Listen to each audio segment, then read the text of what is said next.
Galera, a subida está sendo duríssima. Duríssima. Tem algum desnível aqui de um 15%, 16%. E só subir.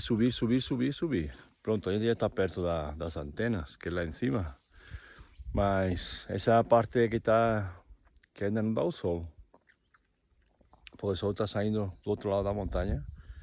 E aqui ainda tá fazendo frio. Mas está sendo muito dura, duríssima. Mas já não falta muito não. Estamos aí.